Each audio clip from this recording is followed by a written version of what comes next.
Russian എണ്ണ വാങ്ങുന്നത് നിർത്താൻ ആര് പറഞ്ഞാലും ഇന്ത്യ കേൾക്കില്ല. കാരണം ഭാരതം ഭരിക്കുന്നത് നരേന്ദ്രമോദിയാണ്. അദ്ദേഹം അത്തരം നിർദ്ദേശങ്ങൾ അനുസരിക്കില്ല.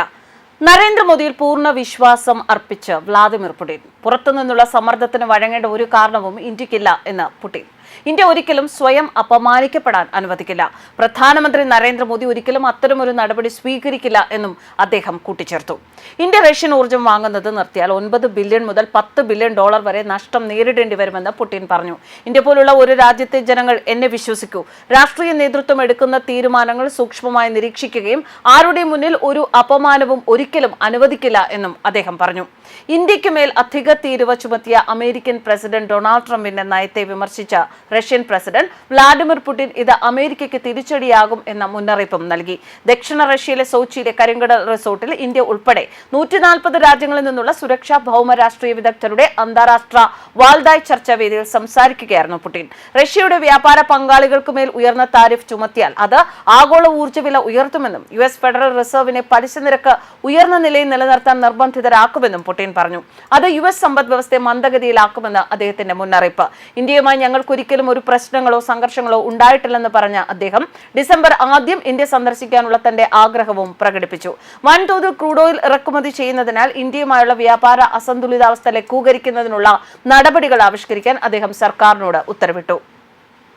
പ്രധാനമന്ത്രി നരേന്ദ്രമോദിയെ തന്റെ സുഹൃത്തെന്ന് വിശേഷിപ്പിച്ച പുടിൻ മോദിയുടെ വിശ്വസനീയമായ ഇടപെടലുകളിൽ തനിക്ക് ആശ്വാസം തോന്നുന്നുവെന്നും ചൂണ്ടിക്കാട്ടി.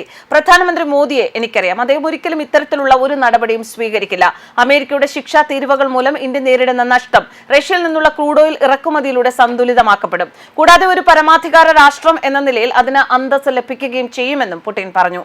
വ്യാപാര അസന്തുലിതാവസ്ഥ പരിഹരിക്കുന്നതിന് റഷ്യ ഇന്ത്യയിൽ നിന്ന് കൂടുതൽ കാർഷിക ഉൽപ്പന്നങ്ങളും മരുന്നുകളും വാങ്ങിയേക്കാമെന്ന് അദ്ദേഹം പറഞ്ഞു. ഇന്ത്യയിൽ നിന്ന് കൂടുതൽ കാർഷിക ഉൽപ്പന്നങ്ങൾ വാങ്ങാം. ഔഷധ ഉൽപ്പന്നങ്ങൾ, ഫാർമസ്യൂട്ടിക്കൽസ് എന്നിവയ്ക്കായി നമ്മുടെ ഭാഗത്തു നിന്ന് ചില നടപടികൾ സ്വീകരിക്കാം. അതേസമയം റഷ്യയുമായുള്ള യുഎസിന്റെ യുറേനിയം ബന്ധത്തെക്കുറിച്ചും പുടിൻ തുറന്നടിച്ചു.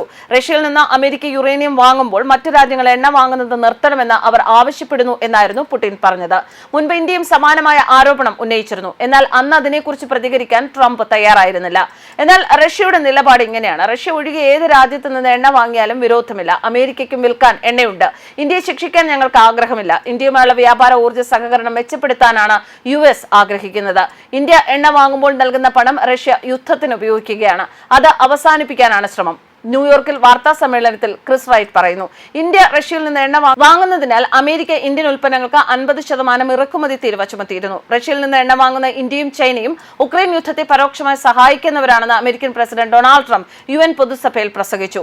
USഉം യൂറോപ്യൻ യൂണിയൻ രാജ്യങ്ങളുമെല്ലാം റഷ്യയിൽ നിന്നും എണ്ണ വാങ്ങുന്നുണ്ടെന്നും ചില രാജ്യങ്ങളെ മാത്രം ഏകപക്ഷീയമായി കുറ്റപ്പെടുത്തുന്നതിൽ അർത്ഥമില്ല എന്നുമായിരുന്നു ചൈന പ്രതികരിച്ചത്. ട്രംപ് ഒരു ബിസിനസ്സുകാരനാണ്. സ്വന്തം രാജ്യത്ത് നിന്ന് മറ്റുള്ള രാജ്യങ്ങളെ കൊണ്ട് എണ്ണ വാങ്ങിപ്പിക്കാനാണ് ട്രംപിന്റെ ശ്രമമെന്ന് റഷ്യയും പ്രതികരിച്ചു. News desk കർമാനസ്.